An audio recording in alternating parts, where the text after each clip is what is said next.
সুপ্রিয় দর্শক, সবাইকে স্বাগত জানাচ্ছি স্বাধীন সংলাপে সহযোগিতায় আলোক হেলথ কেয়ার অ্যান্ড হাসপাতাল। বাবলি ইয়াসমিন পুরো আয়োজন জুড়েই থাকছে আপনাদের সঙ্গে। আজ আমার নির্ধারিত বিষয় রাজনীতির এপার ওপার। আর এই বিষয়টি নিয়ে কথা বলবো, সেই সাথে দিনের যে উল্লেখযোগ্য খবরগুলো আছে সেগুলো নিয়ে আমরা আলোচনা করব।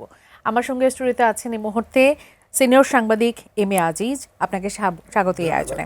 আছেন জাতীয় নাগরিক পার্টি যুগ্ম আহ্বায়ক মনিরা শারমিন, স্বাগত এই আয়োজনে। দেশে হামের পরিস্থিতি এতটা ভয়াবহ হয়ে গেছে, সেখানে বিশেষজ্ঞরা বলছেন যে এটি আসলে মহামারীর পর্যায়ে চলে গেছে, কিন্তু আমরা সরকারিভাবে এখনও সেরকম কোনো ডিক্লারেশন পাইনি। ৩১১-র বেশি মৃত্যু হয়ে গেছে, ইতিমধ্যে ৪৭,০০০-এর বেশি আক্রান্ত। এই যে পরিসংখ্যান দিনের পর দিন বাড়ছে, আজকেও ৭ জনের বেশি মারা গেছেন। এই পরিস্থিতির মধ্যে আসলে আমাদের যে পড়তে হলো, এবং সেই সংখ্যা তো আসলে কমছে না, সেটি নিয়ে একটু শুরু করতে চাই। জনাব এম এ আজিজ, এই পরিস্থিতি, দায়, সব কিছু নিয়ে আপনার কাছ থেকে একটু জানতে চাইব। দেখেন, এইসব হাম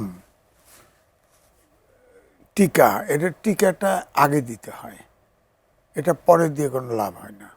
এখন যে আপনার টিকার অভাবে হসপিটালাইজ যারা, আইসিইউ কিন্তু বড় সমস্যা না, যদিও ডাক্তাররা বলে একবার যখন হাম হয়ে গেল তখন এরপরে তার যে উপসর্গ, শ্বাসকষ্ট থেকে শুরু করে যে প্রবলেমগুলো তৈরি হয়, এই প্রবলেমগুলো শেষ পর্যন্ত শিশুরা নিস্তেজ হয়ে যায়। আপনি খেয়াল করে দেখেন, হামটা কিন্তু বড়দের হচ্ছে না, সব শিশুদের। সবথেকে বেশি 5 বছরের নিচে শিশুরা। হ্যাঁ, শিশুদেরকেই টিকা দিতে হয়, ছোটবেলায় দেয়। হ্যাঁ, কিন্তু এই টিকাটা অন্তর্বর্তীকালীন সরকারের সময় এই টিকাটা আমদানি করা হয় নাই। এটা রেগুলার বেসিসে দিতে হয়। হাম হয়েছে কি হয় নাই, হলে তো আরও টিকা দিয়ে লাভ নেই। আগে টিকা আনে নাই। উনি তো স্বাস্থ্য উপদেষ্টা ছিল, কেউ চিনত না। উনি তো অনেক কোনো জায়গায় চিনত না। ওনার ঠিকই আমি যেটা শুনেছি যে উনি ওই মানে টাকা রোজগারের ব্যাপারে কিন্তু তার কোনো কমতি ছিল না। তার বিরুদ্ধে অভিযোগ আছে বহু। কিন্তু সরকার এই বিষয়টিকে কতটা গুরুত্ব দিচ্ছে আপনি এখন পর্যন্ত কি দেখতে পাচ্ছেন? যতটা গুরুত্ব আসলে দেবার কথা, যতটা ভয়ঙ্কর পরিস্থিতি, কেননা হামের মতো রোগে এর আগে কখনো এত মৃত্যু আমরা দেখিনি। না, এটা হয়ে গেছে কি যে যেহেতু টিকা দেওয়া হয় নাই, ধরেন যেমন আমার তো নাতি টাতি আছে, তাদেরকে আগে টিকা দেওয়া হয়ে গেছে এক সময়, তাই না? এখন আবার নতুন একটা উপসর্গ আসছে, আপনার ইয়েতে আসছে কিনা অনেকেই বলতেছে এক্সপার্টরা, যে যারা আপনার ওই যে করোনার টিকা নিছে, এই টিকার কোন টিকায় আমরা ভায়া ইন্ডিয়া টিকা নিয়েছি, এদের নাকি নানান রকম দাঁত পাঁচটা হচ্ছে, এটা ওইটার উপসর্গ। এটা যদিও পরীক্ষিত বৈজ্ঞানিকভাবে প্রমাণিত না, বাট এটা শোনা যাচ্ছে। কিন্তু হামের বিষয়টা হচ্ছে যে এটা সম্পূর্ণ আগে, অর্থাৎ হাম হয় নাই, রোগ হয় নাই, তখনই টিকা দিতে হবে। টিকাটা সবসময় দিতে হবে। ধরেন যদি শিশুদেরকে, এখন সারা বাংলাদেশের সকল শিশুকে টিকা দেওয়া দরকার, যারা টিকা নেয় নাই টিকা দিতে হবে। এখন ধরেন প্রায় 1.25 লাখের মতো টিকা আসছে। এখন যখন টিকা যারা কোটি, একদম আমি যেমনটি শিরোনামে পড়ছিলাম, 1 কোটি 8 লাখ টিকা, 8 লাখ টিকা আসছে।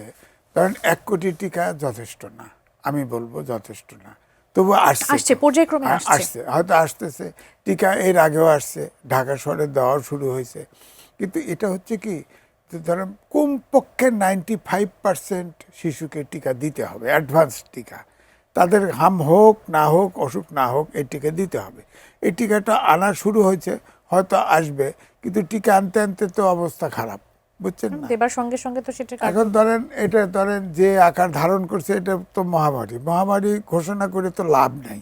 বিষয়টা হলো টিকা আনতে হবে, যাদের অন্তত হাম হয় নাই তাদেরকে টিকা এনশোর করা, এবং যাদের অলরেডি হাম হয়ে গেছে তাদের যতটা সম্ভব চিকিৎসা দিয়ে যতটুকু জীবন বাঁচানো যায়। মনিরা শারমিন, আপনার কাছে আসি। আমরা অনেকগুলো ইস্যু নিয়ে কথা বলবো, যেহেতু হাম নিয়ে এখন কথা বলছি, আপনার কাছে একটু জানতে চাইবো আপনার মন্তব্য কি, কেননা আমাদের সন্তানদের দিনের পর দিন এভাবে আসলে মৃত্যুর মুখে পড়ে যেতে দেখছি, কেননা এটা একেবারে অপ্রত্যাশিত এবং অসহায় একটা পরিস্থিতি নিশ্চিতভাবেই। আপনি পুরো বিষয়টিকে আসলে কিভাবে দেখছেন? ধন্যবাদ। যারা দেখছেন তাদের শুভেচ্ছা, এবং আমার সহালোচক আজিজ ভাইকে শুভেচ্ছা। দেখেন, এটা খুবই একটা ভয়াবহ আকার ধারণ করেছে খুব অল্প সময়ের মধ্যেই, এবং আমরা দেখছি যে আসলে এই যে ভ্যারিয়েন্টগুলো এগুলো কিন্তু নতুন নতুন ভ্যারিয়েন্ট আসছে। আমরা দেখতাম যে আগে যেই বয়সে আসলে এই হামের টিকা নেওয়ার কথা, এবার কিন্তু তার আরো আরো কম বয়সে 5 বছর থেকেই আবার এই ভ্যারিয়েন্টটা কিন্তু খুবই মানে একদম ভয়ঙ্করভাবে ছড়িয়েছে। সুতরাং এই জায়গায় কিন্তু এখন দিনের মানে দিন বদলের সাথে সাথে যে সমস্যাটা হচ্ছে সেটা হচ্ছে যে রোগতত্ত্ব নিয়ে কিন্তু আমাদের এখানে গবেষণাও নাই, যে এই যে নির্দিষ্ট যে বয়সটা 6 বছর বা 7 বছরের থেকে আসলে টিকাদান কর্মসূচিটা শুরু হতো, এবার কেন আবার পিছিয়ে কম বয়সী যারা শিশু তাদের কেন এবার আরো তারা কেন এই রোগে এত আক্রান্ত হলো। সুতরাং এই জায়গাতে একটা গুরুত্বপূর্ণ ফাঁক থেকে যাচ্ছে, সেটা নিয়ে কিন্তু কেউ কথা বলছে না। এবং দেখেন সংখ্যাটা 47,000, তার মানে কিন্তু 47,000 শিশু এই জায়গাতে আক্রান্ত। এবং হসপিটালে আইসিইউ এর যে একটা মানে এনআইসিইউ থেকে শুরু করে মানে শিশুদের জন্য যে আইসিইউ, সেটার যে একটা অপ্রতুলতা সেটাও কিন্তু আমরা দেখতে পাচ্ছি। এবং বাবা মায়ের যে একটা ভোগান্তির মধ্যে তারা পড়েছে, এবং এই যে শিশু মৃত্যু ঘটছে 331টি মৃত্যু, এটি কিন্তু কোনোভাবেই কাম্য না। এই জায়গাটা হচ্ছে সরকারি একটা তথ্য, এবং সেই তথ্যটা শুরু হয়েছে আমরা যখন মার্চ থেকে আক্রান্ত হতে, যে মার্চের মাঝামাঝি সময় পর থেকে সেই সংখ্যাটা পেয়েছে। আমরা প্রকৃত সংখ্যাটা এখনো জানি না। আপনি বলছিলেন যে ফাঁকফোকর যেটি আছে সেটা নিয়ে কথা আসলে নিশ্চিতভাবে বলতে হবে। আমি একটু উল্লেখ করতে চাই, ইউনিসেফ একাধিকবার অন্তর্বর্তী সরকারের উচ্চ পর্যায়ের নেতৃত্বের সঙ্গে বৈঠক করেছে, এবং প্রতিটি বৈঠকের পর আনুষ্ঠানিক চিঠির মাধ্যমে টিকার সম্ভাব্য ঘাটতির কথা জানিয়েছে, রোগের প্রাদুর্ভাবের কথা জানিয়েছে, জটিলতা বৃদ্ধি হতে পারে সেটা জানিয়েছে, মৃত্যুহারের ঝুঁকি নিয়ে সতর্ক করেছে। এই বিষয়টিকে নিয়ে শুধুমাত্র আমরা টিকার জন্য অপেক্ষা করব, এটি নিয়ে আর কি আসলে করা উচিত? এটা কিন্তু বলাই যায় যেটা প্রাতিষ্ঠানিক হত্যা, ইগনোরেন্স। তা টিকা কেন ইউনিসেফ, হু এরা সতর্ক করেছে, তারপরেও টিকা আমদানি করে নাই। কিন্তু আপনার হসপিটালগুলোতে যন্ত্রপাতি সাপ্লাই দেওয়া, টাকা পয়সা নেওয়া, এগুলো কিন্তু ওস্তাদ ছিল। তাকে কেউ চেনে নাই, জানে নাই, খালি তার ব্যাংক থেকে এনে বসায় দিয়ে উপদেষ্টা বানায় দিছে। তো সুতরাং এটা তো বিচার হয়, এটা তো প্রধান উপদেষ্টাও দায়ী। সুতরাং এটারও কিন্তু এই যে এত শিশু মারা যাচ্ছে জাস্ট অবহেলার কারণে, আমি বলবো তাদেরকে কেউ সতর্ক করে নাই তা না। আর সতর্ক করতে হবে কেন? বাচ্চাদেরকেও তো টিকা দিতে হয়, নিয়মিত প্রক্রিয়া আপনাকে দিতে হবে। 95% শিশুকে, কমপক্ষে 95% শিশুকে কভার করতে হবে। এটা এখন যে শিশুরা হচ্ছে দেখেন, যারা হামে আসতেছে তারা কিন্তু ফাইনালি নিউমোনিয়া আক্রান্ত হয়ে গেলে তাকে আর বাঁচানো যাচ্ছে না, কারণ তার টিকা দেওয়া নাই। তো উপসর্গ দেখে চিকিৎসা দিলে তো কাজ হচ্ছে না। দেখেন কোলে করে শিশুদেরকে কোলে করে নিয়ে হসপিটালে মৃতদেহ নিয়ে বেরিয়ে আসতেছে বাবা মা। কি আশ্চর্য ব্যাপার, কি ভয়ঙ্কর একটা পরিস্থিতি, নিশ্চিতভাবে খুব করুণ ব্যাপার। কারণ আইসিইউতে সাধারণত বাচ্চারা যখন যায়, এটা অনেকটা কিন্তু জাস্ট লাইফ সাপোর্ট দিয়ে রাখা। এবং এই হামের এই পরিস্থিতি আমাদেরকে আরো কিছু আশঙ্কা আমাদের দেখাচ্ছে, সেটি হচ্ছে যে আর কোন কোন টিকা আসলে আমদানি করা হয়নি, সেটি সময় মতো দেওয়া হয়েছে কি হয়নি। শুধু হাম রুবেলা না, আরো বেশ কিছু টিকার কথাও এরকম শোনা যাচ্ছে যে আরো অনেক কিছু এভাবে আসে নাই। ক্যান্সারের প্রতিরোধকারী একটি আয়োডিন, সেটি নিয়ে এক ধরনের কথা এখন শোনা যাচ্ছে, বা পত্রপত্রিকায় সেটি আসছে যে সেটিও আসলে সময় মতো আমদানি করা হয়নি। সেটির প্রক্রিয়া, সেটির প্রভাবও কতটুকু পড়তে যাচ্ছি আমরা, এর সবকিছু নিয়ে এই সরকারের তো নিশ্চিতভাবেই কাজ করার রয়েছে। একটা গুরুত্বপূর্ণ কথা বলছে যে আমাদের দেশে কিন্তু এই যে ভেরিয়েন্ট চেঞ্জ হয়, করোনার ভেরিয়েন্ট চেঞ্জ হতো না, চেঞ্জ হয়, এটার তো কোনো রিসার্চ নাই। আপনি এখন কোন টিকা দিবেন? ধরুন আমার যতটুকু খেয়াল আছে, আমার নাতিকে কোলে ধরে আনছি, টিকা দিয়েছে, আমাকে বলে দিয়েছে এত এত কাজ হয়, অত অত রোগের কাজ হয়। এটা তো চেঞ্জও হয়ে যেতে পারে। এটা তো কারণ এখন হয়তো ওই টিকাতে কাজ হচ্ছে না, অন্য ভেরিয়েন্ট এসে ঢুকতেছে শরীরে। অর্থাৎ বিশেষ গুরুত্ব দিয়ে এই বিষয়গুলোকে আসলে দেখতে হবে। ধরেন আমার সেই নাতির বয়স, যেটা ছোটটা, তার বয়স 7 বছর হয়ে গেছে। হ্যাঁ, এখন ধরেন 7 বছর হলে সে রিস্ক কাভার হয়েছে কি না আমি তো বুঝতে পারতেছি না। হাম হয়ে গেলে কি করব বলেন? এই জন্য বলছি যে এক্সপার্টদের রিসার্চ দরকার আছে, এবং ভেরিয়েন্ট চেঞ্জ হলে সাথে সাথে কি মেডিসিন লাগে এগুলো দরকার আছে। আইসিইউতে যাওয়া মানে কিন্তু বাচ্চাদের, বিশেষ করে মানে আপনার নিউমোনিয়া হয়ে যাওয়ার পরে আইসিইউ শ্বাসকষ্টের জন্য দেওয়া হয়, তো এটাকে বাঁচানো খুব কঠিন। আইসিইউ থেকে ফিরে আসছে খুব কমই দেখা যায়। অসংখ্য ধন্যবাদ। মনিরা শারমিন, একটু প্রতিবেশী দেশ ভারতের বিধানসভা নির্বাচনে একটু কথা বলতে চাই। পশ্চিমবঙ্গে বিজেপি ভূমিধস বিজয় নিয়ে তারা আসলে জয়লাভ করেছে তৃণমূলকে হারিয়ে, এবং তাদের এই বিজয়কে কেন্দ্র করে আবার নানান আশঙ্কা তৈরি হয়েছে আমাদের দেশে, বাংলাদেশে। বর্ডার ইস্যু থেকে শুরু করে পুশিন হতে পারে কিনা। ইতিমধ্যে স্বরাষ্ট্রমন্ত্রী বলেছে যে বর্ডারে সবাই যেন একটু সতর্ক অবস্থানে থাকে। আমাদের তিস্তা গঙ্গা চুক্তির ভবিষ্যৎ কি হতে যাচ্ছে সেটি এক ধরনের প্রশ্ন উঠেছে। মুসলিম সংখ্যাগরিষ্ঠ যারা ওখানে আছে তাদের সাথে কি আচরণ হতে পারে, সবকিছু মিলিয়ে এই নির্বাচনের ফলাফলকে আপনি কিভাবে দেখছেন? দেখেন, প্রথমত বিজেপির যে বিজয় সেটা কিন্তু আমাদের জন্য খানিকটা, আমি যদি বলি বাংলাদেশের মানুষের জন্য খানিকটা হতাশাজনক। কারণ স্বাভাবিকভাবেই আমরা এর আগেও বিজেপির পক্ষ থেকে যিনি আসলে পশ্চিমবঙ্গে শুভেন্দু যিনি জয়ী হয়েছেন, তার পক্ষ থেকে কিন্তু অনেক ধরনের নেতিবাচক একদম বাংলাদেশিরা অনুপ্রবেশকারী, এবং তিনি কিন্তু এখনো মনে করেন যে বাংলাদেশের প্রাইম মিনিস্টার শেখ হাসিনা। সুতরাং এই ধরনের নানান ধরনের বিতর্কিত মতামত কিন্তু বা মন্তব্য কিন্তু তার কাছ থেকে আমরা পেয়েছি, এবং আমরা দেখলাম যে এই প্রচারণাতেও খুব গুরুত্বপূর্ণভাবে যখন পশ্চিমবঙ্গে তিনি প্রচারণা করছেন, তখনও কিন্তু সেই প্রচারণায় পথনাটক একটা আমি দেখলাম, যে সেখানে মুসলিম যারা আছে তাদের ঘরবাড়ি ভাঙা, এইটা একটা পথনাটকের মাধ্যমে তিনি দেখাচ্ছেন তার প্রচারণায়, মানে তিনি নির্বাচিত হয়ে আসলে কি কি করবেন। সুতরাং এখানে কট্টর যারা আসলে যদি বলি যে একেবারে বিজেপি পন্থী, তারাই কিন্তু আসলে সেই ভোট ব্যাংকে তারা পেয়েছে। সুতরাং মুসলিম ভোট, মানে মুসলিমদের আসলে কি পরিস্থিতি হবে সেটা কিন্তু তারা আগে থেকে একটা বার্তা পাচ্ছিল, কিন্তু খুবই ভয়ঙ্করভাবে একটা ঘটনা এবার ঘটে গেছে। সেটা হচ্ছে যে অনেক ক্ষেত্রে যেটা হয় যে এই যে মমতা ব্যানার্জি, তার আসলে হারের কারণ হচ্ছে তারই তৃণমূলের যারা নেতাকর্মী, তারা যেটা হয় যে আসলে একটা সরকার যখন অনেক দিন ক্ষমতায় থাকে তখন তার তৃণমূলের নেতাকর্মীদের উপরে সেই সরকারের যদি হোল্ড না থাকে, মানে মানুষ যখন অত্যাচারিত হয় সেই সরকারের দ্বারা নিষ্পেষিত হয়, এবং দুর্নীতির ব্যাপক অভিযোগ সেখানে রয়েছে। একদম দুর্নীতির ব্যাপক অভিযোগ এবং পেশি শক্তির যে প্রয়োগ সাধারণ মানুষের উপরে এবং গুন্ডা বাহিনী তৈরি হয়ে যাওয়া, এইটা কিন্তু আসলে খুব ভয়ঙ্করভাবে মমতা ব্যানার্জিকে এবার হারের একটা খুব গুরুত্বপূর্ণ কারণ। তো সুতরাং শুধুমাত্র আসলে বিজেপির উত্থান কিন্তু তাদের জনপ্রিয়তা না, এখানে আমি যদি বলি যে তৃণমূলের একটা ব্যর্থতাও সেখানে একটা খুব গুরুত্বপূর্ণ, তার জয়ের ক্ষেত্রে একটা বড় কারণ এনে দিয়েছে। এখন এই জায়গা থেকে আমাদের যেটা বিষয় সেটা হচ্ছে আমাদের এই যে অনুপ্রবেশকারী এবং যারাই মুসলিম তাদের বাংলাদেশে পাঠিয়ে দেওয়া, এই ধরনের মন্তব্যের ফলে যেটা হয়েছে সেটা হচ্ছে যে আমাদের দেশের যেহেতু আমাদের সবচেয়ে বেশি বর্ডার আমরা শেয়ার করি ইন্ডিয়ার সাথে, সেখানে আমাদের স্বভাবতই আমাদের একটু টেনশন বিরাজ করছে সেই বর্ডার এরিয়াগুলোতে, এবং একটা পুশিনের কথা কিন্তু অলরেডি এসছে, এবং সরকারের পক্ষ থেকে বলা হয়েছে যে এটি কঠোরভাবে দমন করা হবে বা এটা নজর রাখা হচ্ছে, পুশিনের ঘটনা ঘটতে দেওয়া হবে না। তো আমরা চাই আসলে সেই জায়গাটা আসলে ওনারা যেভাবে বলছেন সেভাবে আসলে যদি করা যায় সেটা তো খুব ভালো।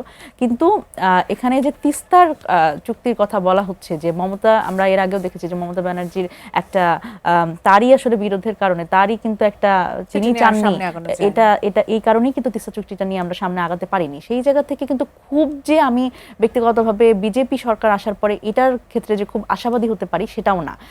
হ্যাঁ, এটা একটা বিষয় যে মমতা ব্যানার্জির জন্য যেটা আগানো যায়নি সেই প্রস্তাবটা আবার করা যেতে পারে, নতুন করে আসলে এই আলোচনাটা আবার আনা যেতে পারে। নরেন্দ্র মোদী কিন্তু পানি চুক্তির ব্যাপারে বলেছে যে বাংলাদেশের আসলে সেই তাদের যে হিস্সা সেটি আসলে পাওয়া উচিত, এর আগে তিনি বলেছিলেন। সেই কথা যদি তিনি রাখেন তাহলে তো সেটা নিশ্চিতভাবে আমাদের জন্য ভালো। আজিজ ভাই, আমি আপনার কাছ থেকে একটু জানতে চাইবো, এই যে সবাই বলছে যে কট্টর পন্থাকে বেছে নিল আসলে পশ্চিমবঙ্গের মানুষ, এবং শুভেন্দু তিনি নির্বাচিত হয়ে বললেন যে মুসলিমরা কেউ আমাকে ভোট দেয়নি, তারা সবাই মমতাকে ভোট দিয়েছে। এক ধরনের ক্ষোভ, আক্রোশ ইতিমধ্যে আমরা দেখতে পাচ্ছি। উগ্রপন্থার উত্থান, এটি আসলে পৃথিবীকে কি বার্তা দিচ্ছে? আমরা পৃথিবীর বিভিন্ন জায়গায় দেখেছি, একেবারে আমেরিকার মতো জায়গা থেকে শুরু করে ডোনাল্ড ট্রাম্পের মতো ব্যক্তিকে তারা পছন্দ করছে। বাংলাদেশেও এর প্রভাব কি পড়ছে কিনা, বা সেই বিষয়টিকে কিভাবে দেখছেন? দেখেন, বিজেপি তো আমি বরাবরই বলি এটা একটা হিন্দুত্ববাদী রাজনৈতিক দল, এটা সার্বজনীন রাজনৈতিক দল না। এখন পশ্চিমবঙ্গে যে নেতা, যে প্রধানমন্ত্রী হতে পারে, আমি শুনলাম যে সে আসলে হচ্ছে না, অন্য কেউ হবে। সম্ভবত একজন মহিলার বিষয়টি বারবার সামনে আসছে, তা অন্যের কথা আসতেছে, কারণ সে এত বেশি কট্টর। সে এও বলেছে শেখ হাসিনা আবার প্রধানমন্ত্রী আছেন, তিনি প্রধানমন্ত্রী হিসেবেই আপনার প্লেনে চলে যাবেন, এইসব অ্যাডভান্স কথাবার্তা বলতেছে। সে তো একটা স্টেটের একটা প্রদেশের আপনার মুখ্যমন্ত্রী হতে যাচ্ছে, ধরেন এ ধরনের কথা না বললেও তো পারত। দ্বিতীয়টা হচ্ছে আমার অবজারভেশন ভিন্ন। আমার ধারণা যে আমাদের দেশের যে হিন্দু এবং ওই দেশের যে মুসলমান, এরা কিন্তু বাংলাদেশের পরিস্থিতির ইনফ্লুয়েন্স হয় ওখানে পশ্চিমবঙ্গে, আবার পশ্চিমবঙ্গেও ওখানের পলিটিক্স দেখে এখানের হিন্দুরা কিন্তু ইনফ্লুয়েন্স, বিশেষ করে বর্ডার এরিয়াগুলো। হ্যাঁ বর্ডার এরিয়াতে দেখেন দীর্ঘদিন ভাবে দায়ী করা হয় যে দীর্ঘদিন ক্ষমতা আছে মমতা ব্যানার্জি, তার কিন্তু দুর্নীতি টুর্নীতি সন্ত্রাস এগুলো তার দলের লোকজন করেছে। তিনি যদিও লড়াকু, কিন্তু তারপরে দেখেন তিস্তার ব্যাপারে গঙ্গার ব্যাপারে তার কিন্তু সবসময় নেতিবাচক ভূমিকা ছিল। এটাতে কিন্তু আমার মনে হয় যে মুসলমানরা যে একসাইটে ভোট দিছে এটা ঠিক না। এবার তো বলা হচ্ছে যে মুসলিমদের ভোটও ভাগ হয়ে গেছে, ভাগ হয়েছে, ওইটাই আমি বলছি, মুসলিমদের ভোট ভাগ হয়ে গেছে। কিন্তু শুভেন্দু অধিকারী তো বলছেন যে একজন মুসলিমও তাকে ভোট দেয়নি, সে তো কট্টরপন্থী বলে এদেরকে তাকে মুখ্যমন্ত্রী বানাইলে সে মুসলমান সব ভাগাবে, এই জন্যই সে হবে না, এটাই একটা কারণ। এই জন্যই তাকে শুনেছি যে সে হবে না, তাকে বিকল্প চিন্তা করা হচ্ছে।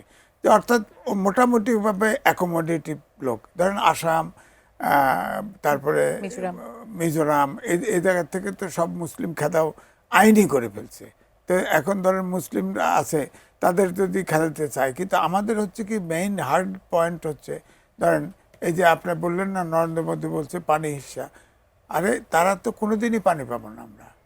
আমার ধারণা এদেশ মানুষের বসবাসের অনুপযুক্ত হয়ে যাবে। কারণ ধরেন তিস্তার পানি একবার আমি লিখেছিও, তিস্তার পানি আপনার সেই সিকিম থেকে তৈরি হয়েছে, তাই না, উৎপত্তি স্থল। এর ভিতরে প্রায় 8-10টা ড্যাম আছে বিদ্যুৎ তৈরি করে, হ্যাঁ। আর গজলডোবায় গ্রীষ্মকালে পানি আসে না। ওখানে একবার আলোচনা হলো বাংলাদেশের সাথে যে তারা গজলডোবায় 50-50 করবে ওই সময়, হ্যাঁ। কিন্তু 50 তখন পানি নাই। এদিকে নরেন্দ্র মোদী বলতেছে আমাদের হিস্সা, আন্তর্জাতিক আইনে আছে একটা নদী আর একটা দেশে প্রবাহিত হলে সেটা আন্তর্জাতিক নদী। তাহলে আমরা নিচের দেশে ভাটির দেশের, আমাদের দেশে তো 40টা রিভার লিঙ্কিং প্রজেক্ট করতেছে একসাথে সবগুলো নদী, অর্থাৎ আমাদের দেশে কোনো পানিই আসবে না। সুতরাং এগুলোর জন্য পাওয়ার সম্ভাবনাটা একেবারে ক্ষীণ, একদম ক্ষীণ। এবং বাংলাদেশের প্রচেষ্টাকে আপনি আসলে কিভাবে দেখছেন? বাংলাদেশ পাওয়ার জন্য প্রচেষ্টা যতটুকু চালিয়েছে এখন পর্যন্ত, সেটা কি পর্যাপ্ত? পর্যাপ্ত তো মোটেই না আপনার। আর এদিকে ভারতের কিন্তু অলওয়েজ পানির ব্যাপারে ডিনাইল মনোভাব, দিবেন না তারা পানি। তারা বলতেছে ধরেন এই যে আপনার দেখেন এই যে গজলডোবা যে তিস্তার যে উপনদী হয়েছে, উপনদীতে কমপক্ষে 30টা বাঁধ হয়েছে উপনদী। আবার এই তিস্তার সাথে অন্য রিভারের লিঙ্কিং প্রজেক্ট করতেছে 40টা রিভার আন্তর্জাতিক পানি আইনে। আমরা তো অনেকগুলো আন্তর্জাতিক আইনে আসলে জয়লাভ করেছি, তাহলে এখানে সম্ভাবনা নাই কেন? একজন দর্শক আছেন, তার প্রশ্ন একটু নিতে চাই। দর্শক স্বাগত জানাই, কে বলছেন, কোথা থেকে বলছেন, আপনার প্রশ্নটি করবেন। দর্শক নিশ্চয়ই শুনতে পাচ্ছেন। আমি গোলাম রব্বানী মহলদার বলতেছি। জি, আপনার প্রশ্ন করবেন। দুপচেচিয়া থেকে। আপনাকে স্বাগত, আপনার প্রশ্নটি করুন। আর সম্ভব হলে টিভিটি মিউট করে রেখে প্রশ্ন করুন। স্যার গোলাম রব্বানী, বাবলি ইয়াসমিন। স্যার আপনাকে স্বাগত, আপনার কোনো প্রশ্ন থাকলে করতে পারেন। যেহেতু আজকের বিষয় রাজনীতির এপার ওপার, তো পশ্চিমবঙ্গে যে মানে মমতা ব্যানার্জি ভরাডুবি হলো, সেক্ষেত্রে বাংলাদেশে এর কোনো প্রভাব পড়বে কিনা? আমি এই মুহূর্তে মনিরা শারমিন আপনার কাছে একটু আসি। সংরক্ষিত নারী আসনের মনোনয়নের কথা বলতে চাই। আইনি প্রক্রিয়ার মধ্য দিয়ে যাচ্ছেন, একটা যুদ্ধের মধ্য দিয়ে যাচ্ছেন, সেটি আসলে কোন পর্যায়ে রয়েছে ছোট করে জানতে চাইবো। সেই সঙ্গে একটু জানতে চাইবো যে এই যে নির্বাচনে বাংলাদেশে ভোটারের অনুপাত, সংখ্যানুপাত যদি আমরা করি, সেখানে পুরুষ এবং নারীর যে সংখ্যার অনুপাত, সেই অনুপাতে আমরা কিন্তু নারী প্রার্থী দেখিনি। জামাত থেকে একজনও দেওয়া হয়নি, বাম যাদেরকে দিয়েছে যে 28 জনকে, সেখান থেকে একজনও বের হয়নি, এনসিপি থেকে কেউ বের হয়ে আসতে পারেনি। এই যে একটা বিপর্যয়, এটি বা কেন? আচ্ছা, প্রথমত আমার নিজের আইনগত যুদ্ধের কথা একটু বলি, সেটা হচ্ছে যে যেই আসলে আরপিওর যেই ধারাটা দিয়ে আমার মনোনয়নটা বাতিল করা হয়েছে, তো সেটার বিষয়ে আমার কিছু ব্যাখ্যা ছিল। তো সেটি নিয়ে আমি হাইকোর্টে রিট করি। তো যেহেতু নির্বাচন কমিশন থেকে আমার মনোনয়ন বাতিল করে দিয়েছে, তো হাইকোর্ট আজকে রুল দিয়েছে এই ব্যাপারে যে কেন আমার মনোনয়ন যে বাতিলটা সেটা অবৈধ হবে না। এখানে হচ্ছে আসলে এই জায়গাটাতে আমার মূল লক্ষ্যটা হলো আইনটা নিয়ে কিছু অসঙ্গতি আছে, সেই অসঙ্গতিটা পরিষ্কার করা। কারণ হচ্ছে যখন আমরা বলছি যে এই একটা 5 আগস্ট পরবর্তী সময় আমরা বলছি না যে তরুণদের রাজনীতিতে আসতে হবে, আমরা বলছি শিক্ষিত মানুষকে রাজনীতিতে আসতে হবে। তো এই নতুন রাজনীতিটা যারা করবে তাদের তো রাজনীতিতে আসার পথটা সহজ করতে হবে। তাহলে যখন আসলে একজন যেই এই আরপিওর এই ধারাটি এই আইনটি করা হয়েছিল আমলাদের আটকানোর জন্য, রাষ্ট্রের গুরুত্বপূর্ণ প্রশাসনিক পদগুলো যারা দখল করে থাকে এবং তাদের যদি একটা কুলিং পিরিয়ড 3 বছরের না থাকে, তারা যদি পদত্যাগ করেই সাথে সাথে যদি নির্বাচন করতে পারে, তাহলে এই সুবিধাটা দিলে যেটা হয় সেটা হচ্ছে তারা ক্ষমতার একটা আনডিউ এক্সারসাইজ করতে পারে, যেটাতে হচ্ছে তারা কনস্টিটিউয়েন্সিতে ভোটারদের অনৈতিক সুবিধা দিতে পারে, কারণ তারা পরবর্তীতে নির্বাচিত হলে আবার সেই প্রতিষ্ঠানকে আবার সেই আনডিউ একটা সুবিধা দিতে পারে। কিন্তু এটার কোনোটার মধ্যে আসলে আমার মতো একজন ব্যাংক কর্মকর্তা যার মোটেই 2 বছরের চাকরি, সে আবার চাকরি ছেড়েও দিয়েছে, আমার মতো যারা আসলে এই ধরনের চাকরি করে তাদের এটা সম্ভব না। চাচ্ছেন যে এই আইনের একটা সংস্কার? হ্যাঁ, এই আইনের একটা স্পষ্টীকরণ দরকার। কারণ হচ্ছে যে পৃথিবীর কোথাও, আমি এটা নিয়ে যখন একটু পড়াশোনা করলাম, আমি দেখলাম পৃথিবীর কোথাও এই ধরনের একটা ব্ল্যাঙ্কেট ব্যান আইন নাই যে একেবারে ঢালাওভাবে বলছে যে সরকারি কর্মকর্তা হলেই 3 বছরের একটা কুলিং পিরিয়ড লাগবে এবং নির্বাচন করতে পারবে না।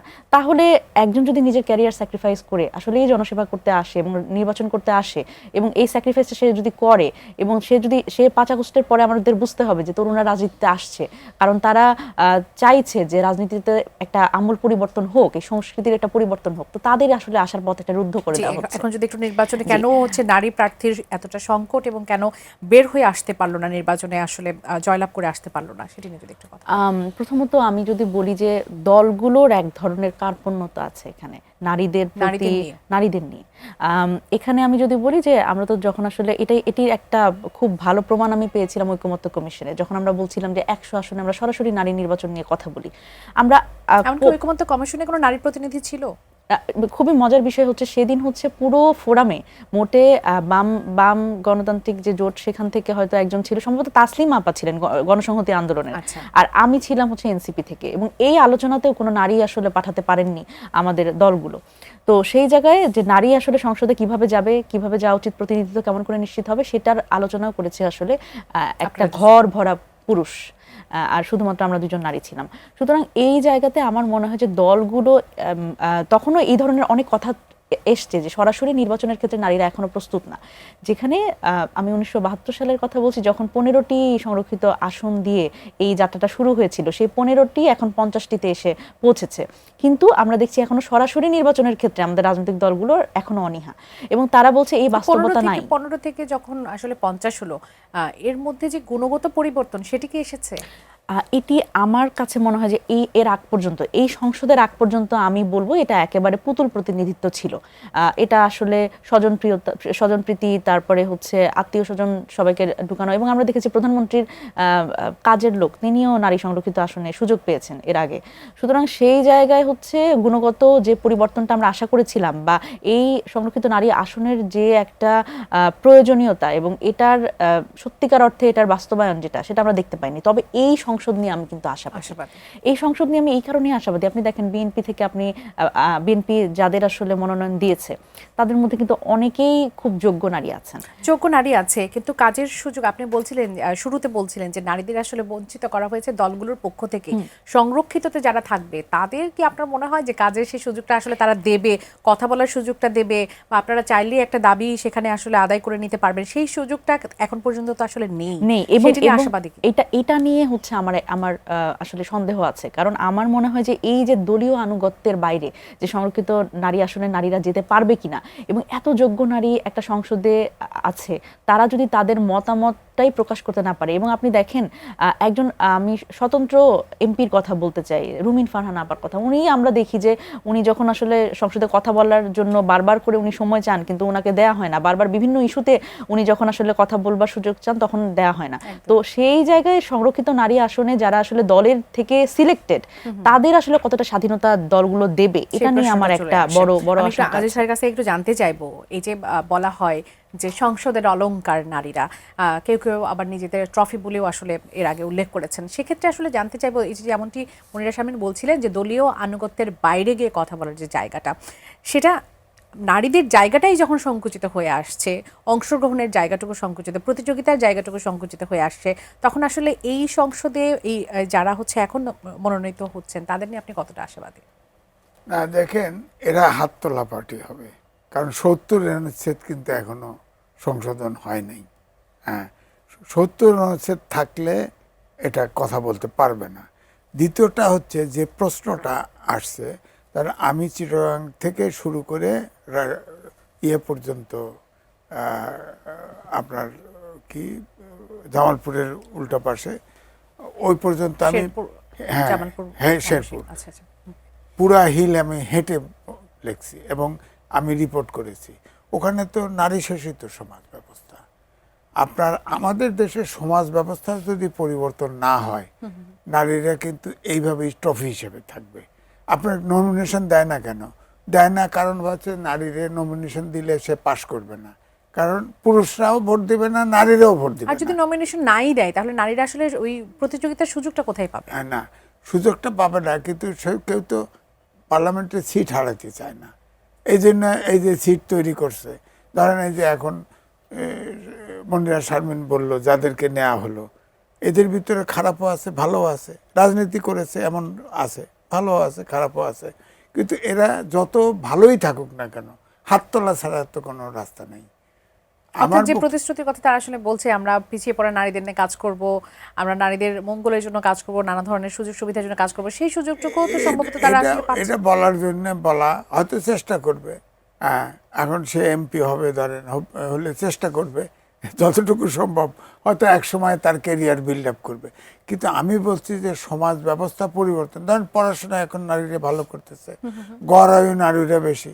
সবচেয়ে আশ্চর্য হবেন, আমি লিখেছি পৃথিবীর ভিতরে সবচাইতে আমাদের বাংলাদেশের মানুষের গড় আয়ু বেশি এবং নারীদের গড় আয়ু আর 2 বছর। এটা আপনার বিশ্বাস হবে না, এটাই সত্য। আমরা তো জানতাম আসলে জাপান বা এই ধরনের দেশগুলোতে বেশি, সবথেকে আমাদের গড় আয়ু সবচেয়ে পৃথিবীর ভিতরে বেশি। কারণ আমি তখন নিজেই কল্পনা করলাম যে কেন এটা বেশি। আমার মনে হয় আমরা বিষ খায় হজম করতে পারি, সব কেমিক্যাল খাইতো, খাওয়া সব, আমাদের রেজিস্ট্যান্স ক্যাপাসিটি বোধহয় বেশি। আর মেয়েদের আয়ু বেশি, তারা ঘরের পরিশ্রম করে বেশি, খায় অল্প, পরিশ্রম করে। ধরে বাসার যে পুরুষ যে আছে সে আগে খায়, অশিষ্ট থাকলে সেটা খায়, অল্প খায়, বেশি কাজ করে। এই জন্যেই এমনি আমি বলবো যে সমাজ ব্যবস্থার পরিবর্তন না হওয়া পর্যন্ত এই নারীদের নেতৃত্ব আসবে না। আপনি বলেন প্রধানমন্ত্রী, অপোজিশন লিডার সব নারী ছিল না, হয়েছে কিছু? হয় নাই। নারীদের ক্ষমতায়নটার যেটা হচ্ছে, এটা সমাজ ব্যবস্থা পরিবর্তন না হলে, এই যে নারী যে বান্ধব সমাজ নয়, এটাতে আপনি নারীদেরকে নমিনেশন করতে পারবেন না। আর যেটা বললেন, ধরেন এখানে অপোজিশন জামাতে ইসলাম তো নারী শাসনে বিশ্বাসই করে না, এই যে নমিনেশন দেয় নাই। আপনার কোটা যত কেন রাখেন, আপনার তারা তো ট্রফি মনে করে।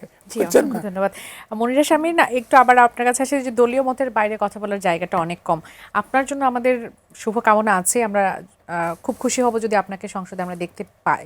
সেক্ষেত্রে আপনার কাছে একটু জানতে চাইবো, আপনাকে যদি আমরা সংসদে দেখতে পাই, আপনি দলীয় মতের বাইরে গিয়ে কথা বলবেন কিনা নারীদের কল্যাণে? প্রথমত মানে আমার কিন্তু এখনকার যে লড়াইটা, এটা সংসদে যাওয়ার লড়াই না। সংসদের বাইরে থেকে, আমরা সংসদের বাইরে থেকে অন্য অনেক তরুণ যাতে সংসদে যেতে পারে, সেই রাস্তাটা যাতে সহজ হয়, সেটার লড়াইটা এখন। তবে আমি মনে করি যে দেখেন দলীয় মতের বাইরে তো 70 অনুচ্ছেদের কথা ভাই বললেন, সেটা এখনো ইমপ্লিমেন্টেড হয়নি। আমরা ঐকমত্য কমিশনে বসে যেটা সব দল মিলে বলেছি না 70 অনুচ্ছেদ আসলে দরকার নাই, এটার পরিবর্তনটা আমরা সবাই চাই, কিন্তু সেই পরিবর্তনটা বাস্তবায়ন হয়নি, এটা একটা ভয়ের ব্যাপার। কিন্তু দেখেন আমরা কিন্তু দেখলাম যে দলীয় মতের বাইরে খুব বেশি কথা বলবার সুযোগ কিন্তু আমরা এখনো দেখিনি, কারণ যখন গুমের মতো একটা অধ্যাদেশ এই সংসদেই বাতিল হলো, আমরা কিন্তু দেখেছি যে আমাদের দীর্ঘদিনে গুম এবং গুম পরিবার নিয়ে কাজ করা মায়ের ডাক সেই তুলি আপা কিন্তু এখন সংসদে গেছেন। এবার আমার প্রশ্ন হচ্ছে, যদি দলীয় মতের বাইরে কথা বলার সুযোগ না থাকে, তুলি আপা কি বলতে পারবেন যে এই গুমের অধ্যাদেশটা কেন বাতিল হলো? কারণ এটাতে সবচেয়ে বড় stakeholder, she is one of the stakeholders. So এই জায়গায় তো আসলে আমাদের এই পরিবর্তনটা আসতে হবে, না হলে কিন্তু এই জায়গায় এই ফাংশনালিটিটা আমরা দেখতে পাবো না। এবং দেখেন আমি খুবই আশান্বিত হই যখন আমি দেখি যে মানসুরা আপাদের মতো যে সাংগঠনিক জায়গা থেকে রাজপথে ত্যাগের মধ্যে দিয়ে ছাত্রদলের প্রথমবারের মতো কাউকে এভাবে সিলেক্ট করা হয়েছে। কিন্তু উনি তো আসলে উনার এই জুলাই গণ অভ্যুত্থান বলেন এবং দীর্ঘদিনের একটা উনার রাজনৈতিক সংগ্রাম আছে, এবং একেবারে আমি যদি বলি যে মাঠ থেকে সংসদে যাওয়ার একটা জায়গা, তো সেই জায়গা থেকে বিএনপির মতো বড় দলকেও যখন আসলে তাদের সংরক্ষিত নারীদের ব্যাপারে জিজ্ঞেস করা হচ্ছে, তখন তাদেরকেও বলতে শুনেছি যে তাদেরকে মনোনয়ন দেওয়া হচ্ছে এজন্য যে তারা সংসদের কার্যক্রমকে উৎসাহিত করবে, তারা নারীদেরকে উৎসাহিত করবে, নারীর ক্ষমতায়নের কথা তারা বলছে। কিন্তু আদতে কি আসলে নারীর এটা ক্ষমতায়ন হয় কিনা, আপনার কাছে কি মনে হয়? না, নারীর ক্ষমতায়ন তো আসলে এইভাবে করা যায় না আসলে। হ্যাঁ, এখানে যারা সংরক্ষিত নারী আসনে আছেন তারা খুব বেশি যেটা করতে পারেন যে তাদের কথায় বার্তায় তাদের ভয়েসটা যদি আমরা শুনতে পাই, তারা যদি নারীদের বা ন্যাশনাল রাজনীতির যে ইস্যুগুলো সেগুলো নিয়ে কথা বলেন, সেখানে একটা ইন্সপিরেশনের জায়গা আছে। কিন্তু অসুবিধার জায়গাটা তো ওইখানে না, অসুবিধার জায়গা তো অন্য জায়গায়। সেটা হচ্ছে যে দলগুলো তো নমিনেশন দিচ্ছে না। নমিনেশন কেন দিচ্ছেন না? ভাই একটা কথা বলেন, আমি শ্রদ্ধার সাথে দ্বিমত করতে চাই যে নারীদের কেউ ভোট দিবে না, এটা খুবই ভুল কথা। নারীদের, আমি নিজে তো আসলে এই নির্বাচনে ক্যাম্পেইন করেছি, কথা বলছিলেন, সেটাই তো সবচেয়ে বড় এক্সাম্পল। নারীদের ভোট দেয় না, ব্যাপারটা এরকম না। তবে একটা বিষয় হচ্ছে যে আমাদের তো আসলে পরিবারতান্ত্রিক রাজনীতি, যেখানে আসলে রাজনৈতিক পরিবারের হলে এক ধরনের ব্যাকআপ পাওয়া যায়, অর্থনৈতিক একটা ব্যাপার আছে। তো নারীদের যখন আপনি নির্বাচন করার কথা বলবেন, কাজের যে পরিবেশটা, নির্বাচনের পরিবেশটা নারীর জন্য তৈরি হওয়াটা খুব বেশি জরুরি। ভাই বলছিলেন যে আমাদের সমাজের যে ব্যবস্থাটা সেটা পরিবর্তন হওয়া দরকার, এবং দলগুলোরও কিন্তু এই নারীদের আসলে এন্ডোর্স করতে হবে। নারী লিডারশিপ, আপনি দেখেন একটা দলে পুরুষ লিডারশিপকে যেভাবে এন্ডোর্স করা হয়, যেভাবে সেলিব্রেট করা হয়, নারী লিডারশিপকে কি সেভাবে ইকুয়ালি সেলিব্রেট করা হয় না। কিন্তু নারীদেরকে আসলে সেভাবে করে এন্ডোর্স করা হয় না। মানে আপনি দেখেন যে একটা দল, আপনি আমাকে দেখান সেই দলের একজন নারীকে খুব বেশি সেই দলটা এন্ডোর্স করেছে, আপনি কিন্তু এরকম মনে করতে পারবেন না মানে 2 মিনিটে। তো ওই জায়গা থেকে আমি বলবো যে নারীর আসলে অর্থনৈতিক জায়গাটা খুব গুরুত্বপূর্ণ, যেটা আসলে স্টেটেরও একটা রাষ্ট্রেরও একটা দায়িত্ব আছে যে নারীদের এই জায়গায় নির্বাচনমুখী করার জন্য এই অর্থনৈতিক জায়গাটাতে তারা দায়িত্ব নিতে পারে। স্টেট ফান্ডেড নির্বাচন হতে পারে নারীদের জন্য, এবং দলগুলোরও কিন্তু এখানে দায়িত্ব আছে যে নারীদের আসলে এই নির্বাচনের ক্ষেত্রে তাদের যাতে আসলে এই অর্থায়নটা কোথা থেকে আসবে সেটাও কিন্তু নারীদের মানে সেই দলগুলোর দেখতে হবে। সুতরাং যাতে করে এই নির্বাচনে তারা আসলে নির্বাচনমুখী হয় এবং রাজনীতিমুখী হয়। আমি আজিজ আপনার কাছে একটু আসি, একটু জানতে চাইবো যে রাজনীতিতে যে উল্লেখযোগ্য হারে নারীর সংখ্যাটা বাড়ছে না, এই যে সংরক্ষিত থেকে শক্তিশালী নারী নেতৃত্ব থেকে আদৌ বের হয় বা বের হওয়ার সম্ভাবনা কি থাকে সেটি নিয়ে একটু জানবো। সেই সাথে ক্ষমতার ব্যবহারের সুযোগ তো একেবারেই ক্ষীণ থাকে, তাহলে এগুলো কি আসলে ট্রফি হয়ে যাচ্ছে না? আপনি দেখেন তো সংরক্ষিত আসনে আগে নারী যেহেতু হতো না, এই সংরক্ষিত আসনে নারীদের নেওয়াতে কোটা হিসেবে দেওয়া হতো নারীদেরকে অংশগ্রহণের জন্য। আপনি বলেন তো আজকে কে এই বড় নেতা হয়েছে এই সংরক্ষিত আসনে গিয়ে? হাত তোলা ছাড়া, ভোট দেওয়া ছাড়া বলেন। কারণ সংসদে গণতান্ত্রিক প্র্যাকটিস থাকতে হবে, রাজনৈতিক দলের ভিতরে গণতান্ত্রিক সংস্কৃতি থাকতে হবে, সমাজ ব্যবস্থার পরিবর্তন হতে হবে, তাহলে সম্ভব। পরিবর্তনের কথা আপনি বারবার বলছেন, এই পরিবর্তনটাই তো আমরা আসলে দেখতে চেয়েছিলাম। সেই পরিবর্তনটা কেন হলো না? এই পরিবর্তনটা তো করতে পারবেন না সহজে। এটা হচ্ছে যে আপনি গণতান্ত্রিক প্র্যাকটিসটা যদি রাখেন, অর্থাৎ নারীকে নারী ভাবা মানে বলছি তা সে অধস্তন, এই মানসিকতা অধিকার প্রতিষ্ঠা করার যে বিষয় মানুষের ভিতরে এটা আসতে হবে। নারীরা তো এখন পড়াশোনা সবচেয়ে ভালো করতেছে, আপনি দেখেন তারা লেখাপড়া বেশি করে, কিন্তু তারপরে সমাজে গেলে ভোট টোটে গেলে যেহেতু শারমিন বিরোধিতা করছে, ভোট টোটে গেলে দিতে দেয় না। কিন্তু এটা হলো মানসিকতা, সমাজের মানসিকতা পরিবর্তন হওয়া। তা আপনি চিন্তা করেন তো দেখি, নারীরা কত ইলিয়াস আলী তার ওয়াইফ আপনার হয়েছে না, এমপি হয়েছে না, গুম আলোচনা হয়েছে, ইলিয়াস আলীর ওয়াইফ কোনো কথা বলতে পারছে? তার বুকের ভিতরে কান্না আছে, আমি শিওর। অর্থাৎ তিনি কথা বলতে পারেননি। কথা বলতে পারে নাই অবশ্যই, কারণ হচ্ছে একটা তার স্বামী গুম হয়ে গেছে, তার কিন্তু মনে দুঃখ বেদনা যায় নাই, কিন্তু কথা বলতে পারে নাই। এটা হলো আমার হিসাব। এখান থেকে বেরোতে হলেই আপনি প্রত্যেকটা দল এবং পার্লামেন্টের সিস্টেম পাল্টাইতে হবে। তো এটাই তো পাল্টানো, তো আমরা চাই না যে লঙ্কায় যায় সেই রাবণ হওয়ার প্রবণতা। অসংখ্য ধন্যবাদ। জি, মনিরা শারমিন, একটু ভিন্ন প্রসঙ্গে আসি, একটু এনসিপি নিয়ে কথা বলতে চাই। আপনাদের আহ্বায়ক নাহিদ ইসলাম তিনি বলেছেন যে অতীতে ছাত্রলীগের সঙ্গে যুক্ত থাকলেও এনসিপিতে যোগদানের সুযোগ পাবে, ছাত্রলীগে যুক্ত থাকলেও সুযোগ পাবে। এটিকে আসলে ছাত্রলীগকে টেনে এনসিপি কি প্রধান বিরোধী দল হওয়ার মতো একটা প্রস্তুতি নিচ্ছে? আমরা অনেককে দেখছি এখানে যুক্ত হতে, সেখানে ছাত্রলীগের মতো যাদের কার্যক্রম আসলে নিষিদ্ধ তাদেরকেও টানার চেষ্টা, সেটি বা কতটাকে পজিটিভলি আপনি নিচ্ছেন? দেখেন, এটা একটা খণ্ডিত অংশ তার বক্তব্যের। মূল বক্তব্যটা এটা ছিল যে যেহেতু এনসিপিতে অনেকেই যুক্ত হতে চাচ্ছে, সে আগ্রহটা আছে, আমরা শুনছি বিভিন্ন দল আগে করেছে, অন্যান্য যে কোনো দল, আমাদের আসলে মানে কোনো দল, বিশেষ দল নিয়ে অ্যালার্জি নাই, যদি না আসলে যে কোনো দলেরই যে কোনো কর্মী বা নেতা তারা যদি সরাসরি ছাত্র হত্যার সাথে বা কোনো এই ফ্যাসিবাদী আমলে কোনো নিপীড়নের সাথে যুক্ত না থাকে। সুতরাং সেই জায়গা থেকে যারাই আমাদের সাথে এই এনসিপির যা লক্ষ্য, যা উদ্দেশ্য, যে আমরা একটা অধিকার ভিত্তিক সমাজ, একটা নাগরিক অধিকার ভিত্তিক সমাজ করতে চাই, সেখানে এই নতুন রাজনীতি যারাই করতে চায়, যেখানে আমরা বলছি যে আমি চাঁদাবাজির বিরুদ্ধে আমরা কথা বলছি, আমরা দুর্নীতির বিরুদ্ধে কথা বলছি, এই জায়গাতে যারাই আমাদের সাথে অ্যালাইন ফিল করে তারা আমাদের সাথে আসতে পারে। যে কোনো দল থেকে হতে পারে, সেটা আওয়ামী লীগ থেকেও হতে পারে, অন্য যে কোনো দল থেকে হতে পারে। এরকম হতে পারে না যে ধরেন আওয়ামী লীগের সময় আমারই পরিচিত এরকম অনেকেই আছে যারা আসলে এলাকায় অনেক জনপ্রিয়, নির্বাচন করেছে আওয়ামী লীগ থেকে, কিন্তু সে এলাকাতে জনপ্রিয় মানুষ, আসলে সেই মানুষ হিসেবে মানে ব্যক্তি হিসেবে তাকে খুব পছন্দ করে। সে যদি আমাদের সাথে আসতে চায় তাহলে তো অসুবিধা নেই। তার সাথে তার ব্যাপারে যদি আসলে সেই ধরনের ছাত্র হত্যা বা আওয়ামী লীগের আমলের দুর্নীতি এবং যে কোনো নিপীড়নের ঘটনার সাথে তার যদি কোনো সম্পৃক্ততা না থাকে, তাহলে যদি সে মানে আমাদের সাথে আসতে চায়, ছোট করে একটু জানতে চাইবো, জামাতের সাথে আদর্শিক একটা ইয়েতে আপনারা ছিলেন নির্বাচনকে কেন্দ্র করে, কিন্তু সেই জায়গা থেকে এখনো আদর্শিক তফাৎটা ছিল, আদর্শিক ছিল না, নির্বাচনে একটা জোট ছিল, কিন্তু সেই নির্বাচনের পরও আপনারা সেই জায়গা থেকে এখনো সরেনি, জামাতের সঙ্গেই আছেন। আমাদের তথ্য উপদেষ্টা বলেছেন এই বছরের শেষ নাগাদ স্থানীয় সরকার নির্বাচন হতে পারে। সেক্ষেত্রে আপনারা কি জামাতের সঙ্গেই নির্বাচনে লড়তে যাচ্ছেন, নাকি আপনারা আলাদাভাবে প্রস্তুতি নিচ্ছেন? দেখেন, এই জোটের একটা খুব গুরুত্বপূর্ণ আরেকটা কারণ আছে, জাতীয় একটা স্বার্থ আছে, সেটা হচ্ছে সংস্কার। আমরা যখন এই নির্বাচন ছাড়াও, কিন্তু নির্বাচন তো একটা অবশ্যই কারণ, এবং এছাড়াও একটা বিষয় ছিল যে এই সংস্কার বাস্তবায়নের ক্ষেত্রে আমাদের যেহেতু আশঙ্কা ছিল যে বিএনপি সংস্কারকে আসলে তুড়ি মেরে উড়িয়ে দেবে, তো সেই কারণেও কিন্তু এই জোটটার একটা পেছনের কারণ আছে, সেটা হচ্ছে যে সংস্কারটা বাস্তবায়নের ক্ষেত্রে আমাদের আসলে অর্গানিক কিছু এলাই দরকার ছিল। সেটা শুধুমাত্র জামাত না, এছাড়া বাকি যে আরও 10টি দল আছে সবগুলো একসাথেই। সুতরাং সেই সংস্কারের ব্যাপারে, বাস্তবায়নের ব্যাপারে আমরা একটা একসাথে আরও সামনের দিকে হয়তো আগাবো। তবে নির্বাচনের কথাটা যদি বলি, যে স্থানীয় সরকার নির্বাচন যেহেতু এই বছরের শেষের দিকে হবে, নির্বাচনে আমরা এখন পর্যন্ত এককভাবে প্রার্থী, এবং সারা বাংলাদেশে জেলা পর্যায়ে চেয়ারম্যান বলেন, উপজেলা পর্যায়ে আমরা নিজেদের মতো করে প্রার্থী গোছাচ্ছি। এবং আপনারা জানেন যে অলরেডি কিন্তু আমরা 5টি সিটি কর্পোরেশনের প্রার্থী ঘোষণা করেছি, ইনক্লুডিং ঢাকা দক্ষিণ এবং উত্তর। তো সেই জায়গা থেকে আমরা এখন পর্যন্ত ইন্ডিপেন্ডেন্টলি সেই মাঠটা গোছানোর চেষ্টা করছি, এবং আমার ধারণা জামাতও সেভাবে করেই করছে। তো পরবর্তীতে এটা আসলে শেষ পর্যন্ত কি হয় সেটা দেখা যায়। সংস্কার ইস্যুতে আপনারা এক থাকলেও নির্বাচনের ক্ষেত্রে আপনারা আলাদা হয়ে যাচ্ছেন, এমনটা আমরা বলতেই পারি। আলাদাভাবে এখন পর্যন্ত। অসংখ্য ধন্যবাদ আপনাদের দুজনকে আমাদের আয়োজনে যুক্ত হবার জন্য। দর্শক যারা এতক্ষণ সঙ্গে ছিলেন, আগামী পর্ব দেখার আমন্ত্রণ জানিয়ে আজ এখান থেকে বিদায় নিচ্ছি। সঙ্গে থাকার জন্য ধন্যবাদ। শুভরাত্রি।